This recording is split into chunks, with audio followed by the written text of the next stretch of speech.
Cordial saludo a todos nuestros televidentes en este su programa Ciencia y Libertad, liderado desde la Facultad de Derecho de la Universidad de Medellín. Quien les habla, Francisco Javier Valderrama Bedoya, decano de la facultad. Hoy con un gran tema de actualidad, psicología y paz, conflicto, redes y competencias psicosociales. Y quien nos acompañará, experto en el tema, será el profesor de tiempo completo del programa de psicología de la Universidad de Medellín, profesor César Núñez, quien es psicólogo y magíster en educación. Profesor César, ¿cómo está? Un cordial saludo, gracias por la invitación. Profesor César, ¿el conflicto es algo negativo en la sociedad? En realidad, el conflicto es una oportunidad, es una posibilidad de construir, es el reto del acuerdo y es la opción para poder resolver problemáticas y para poder resolver situaciones que no siempre son negativas. Es decir, uno no debe entender el conflicto como la restricción, sino como la oportunidad para poder salir avante de mejor manera.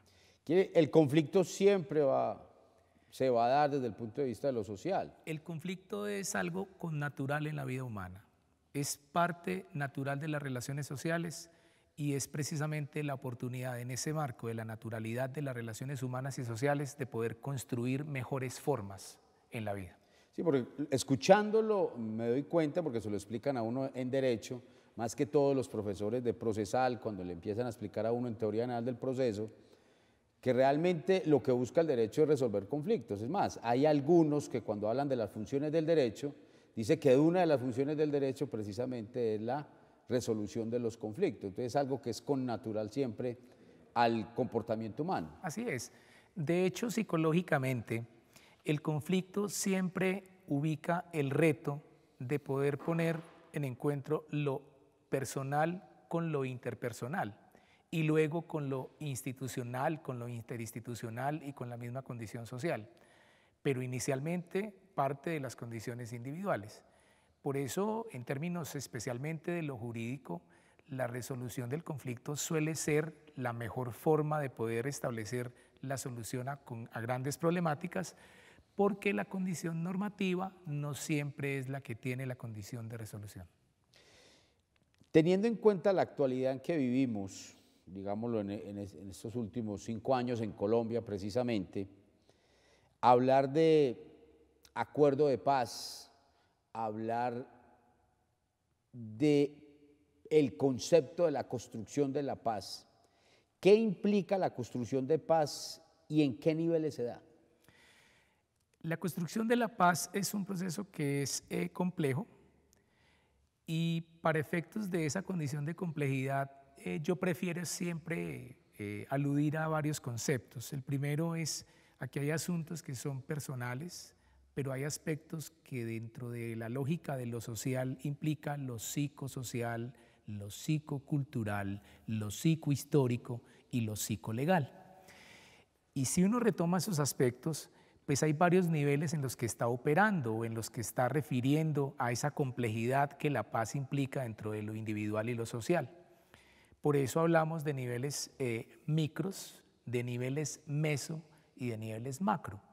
Lo micro está asociado a la condición del sujeto, sus emociones, sus habilidades, sus capacidades.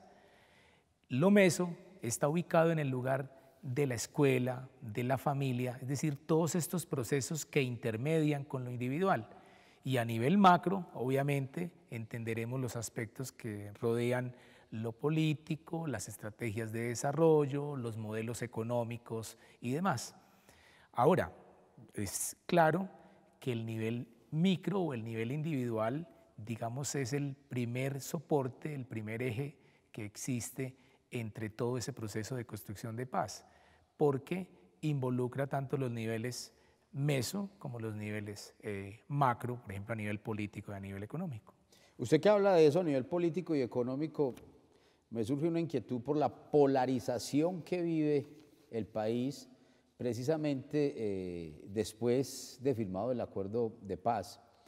Y a veces tiene tintes de un análisis del concepto de lo ético, Por eso, ¿cuál es el significado ético del sujeto frente a la construcción de paz? El significado ético tiene varios elementos que son complejos. Yo quisiera aludir a algunos elementos. Mire, lo primero es que en todo proceso de construcción, de resolución de conflicto, están implicadas las condiciones personales.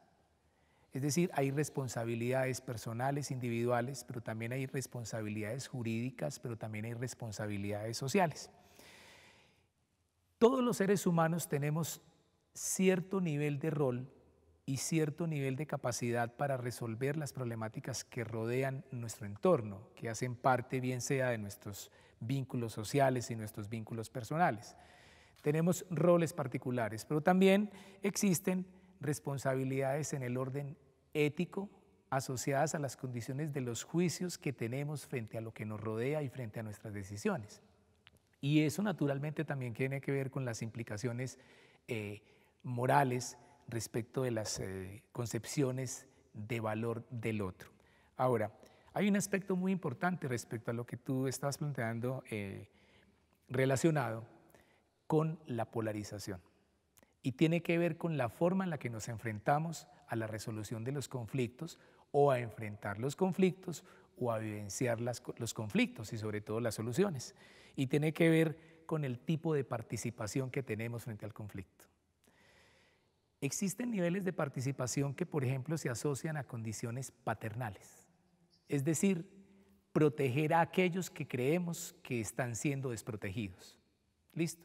La otra tiene que ver con la condición coercitiva o conflictiva, es decir, reactiva.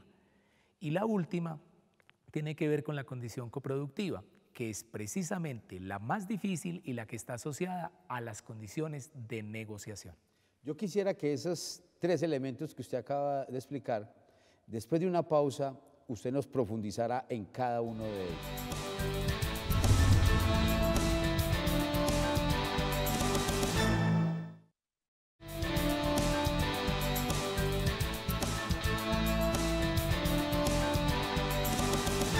Continuamos con nuestro programa Ciencia y Libertad, liderado desde la Facultad de Derecho de la Universidad de Medellín. Hoy, en la profundización de un gran tema de actualidad, psicología y paz. Y quien nos acompaña es el experto profesor de tiempo completo de nuestro programa de psicología, César Núñez. Profesor César, esos conceptos que estábamos hablando entre confrontación, negociación y acuerdo, ¿cómo los debemos de entender en este momento? A nivel individual, lo subjetivo en lo humano está lleno de emocionalidades, pensamientos, actitudes, creencias.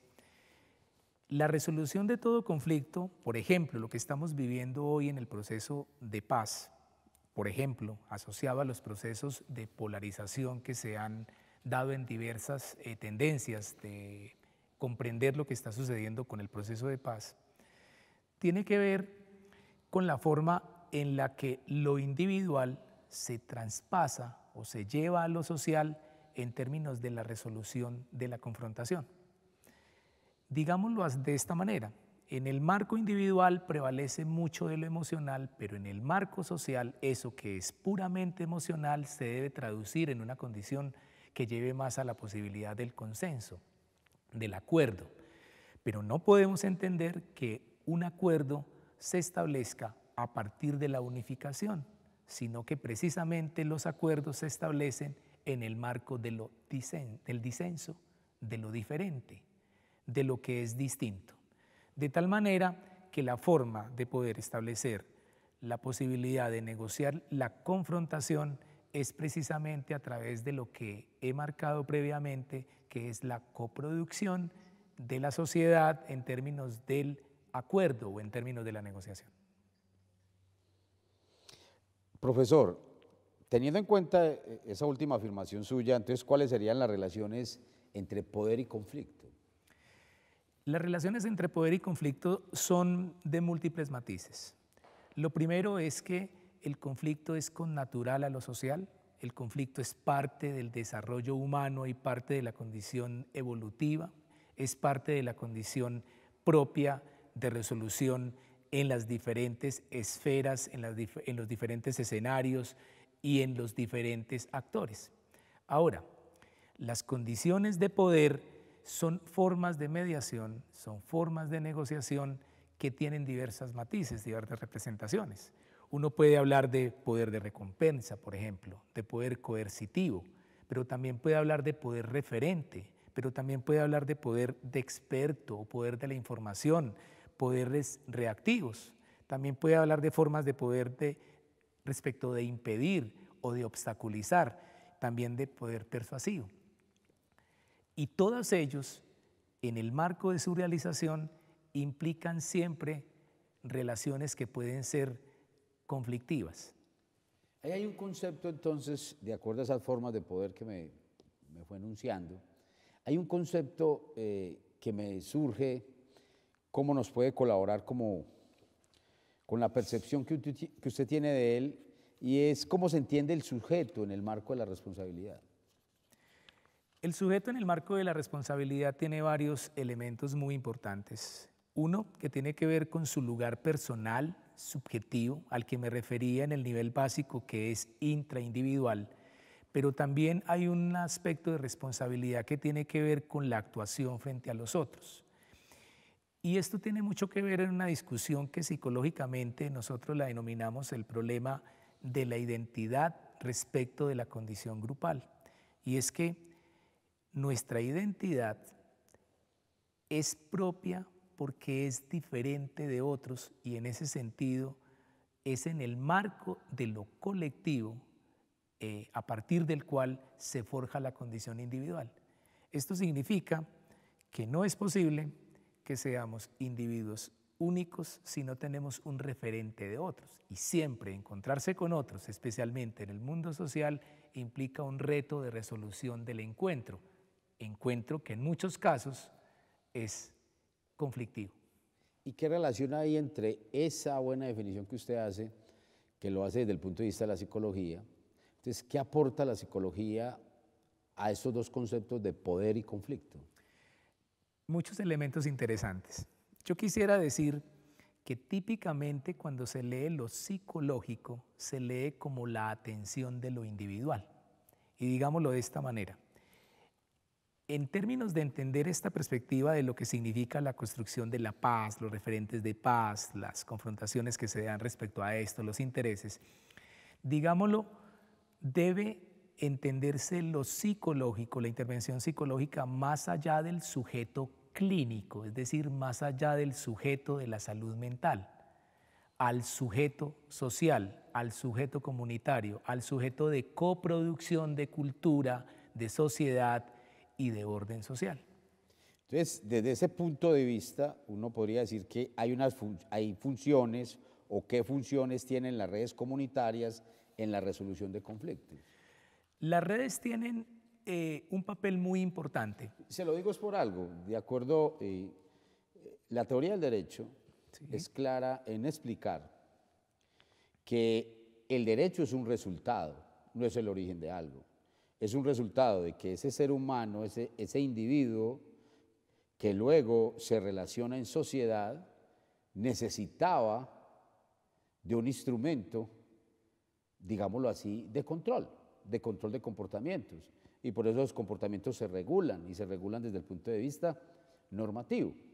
Entonces, el derecho no puede ser el origen de algo, sino en sí el derecho lo que estudia es cómo ese ser humano se desarrolla en sociedad y se debe desarrollar en sociedad. Entonces, cuando le hago la pregunta de las funciones de esas redes comunitarias, es en relación a esa resolución de conflictos. Claro. Yo quisiera, profesor, que me diera la respuesta luego de una pausa.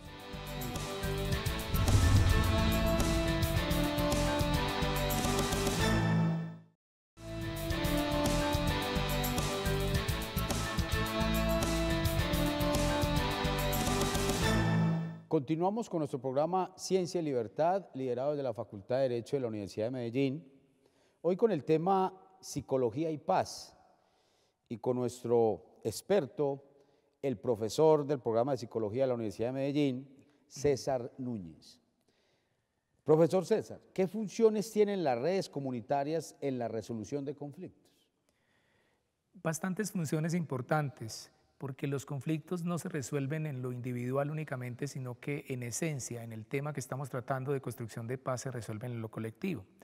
Funciones como permitir el consenso, el acuerdo, permitir las condiciones de circulación abierta de la información, permitir la condición de la construcción creativa de nuevos referentes, es decir, de nuevas soluciones, abrir la apuesta a nuevas creaciones innovadoras, poder abrir la opción de difundir la información, poder democratizar el conocimiento producto de los procesos. Por una razón básica, la construcción de los procesos de paz no tienen dueño único. Digamos que el dueño es el nivel macro porque es la condición social, la condición cultural, y por eso esa condición es básica. Y hay un elemento que es fundamental, es poder generar la posibilidad de problematizar y de desnaturalizar aquello que se ha convertido en natural, que es el dominio del control, de la guerra, de las balas, como lo denominan algunos, hacia las posibilidades de establecer mejores acuerdos, opciones mucho más creativas que la sola condición reactiva o de confrontación. En ese sentido, el abordaje de los conflictos implica necesariamente acudir a competencias psicosociales. Por supuesto que sí. Hay un aspecto importante también acá. Se lo digo es precisamente frente al acuerdo de paz que se está viviendo y esa polarización que hablábamos ahora, es a veces como el fastidio ya de alguna parte de la sociedad, inclusive de hablar del mismo tema, que nos interesa a todos. Claro, lo que sucede es que en términos de lo social, aquello que se repite, aquello que es reiterativo, suele desgastarnos demasiado. Los procesos de polarización que genera el conflicto implican que debe ubicarse una postura de un sujeto que no solamente sea psicológico, emocional, particular, sino que también sea colectivo. Por eso al comienzo del programa me refería a aspectos psicohistóricos, psicolegales, psicosociales, porque es ahí donde está la condición del reto. Una competencia psicosocial implica capacidad para enfrentar de forma exitosa los retos que la vida cotidiana tiene. Y la resolución del conflicto es quizá la condición que requiere mucho más de competencias para poder resolverse. Estas competencias se expresan en forma particular en habilidades específicas que las personas debemos tener para poder enfrentarnos de manera exitosa a esos retos que la vida cotidiana tiene. Te pongo varios ejemplos. La posibilidad de resolver presiones y estrés. La posibilidad de resolver relaciones interpersonales, la posibilidad de establecer el conocimiento de sí mismo respecto de los conocimientos de otros y respecto de los retos que otros nos proponen, la posibilidad de regular nuestras emociones. Seguramente en este programa hemos retomado aspectos que usted seguramente ha escuchado relacionados con neurociencia social, y es la posibilidad que tienen los seres humanos a partir de todo el funcionamiento del cerebro y de las funciones ejecutivas, especialmente en términos de la resolución del conflicto. Pues bien, ese aspecto es muy importante, sin embargo, no es suficiente, porque la resolución del conflicto en términos de lo individual, si bien requiere competencias que son individuales y necesarias, esas competencias transcritas o convertidas en habilidades particulares son las que permiten que la persona se enfrente a lo colectivo. Ahora, ¿cuál es el asunto en nuestro medio? Que típicamente le damos cierta primariedad o cierto valor a lo puramente individual. Y cuando hablamos de competencias psicosociales, estamos hablando es de ubicar ese patrón que es individual en términos de lo social.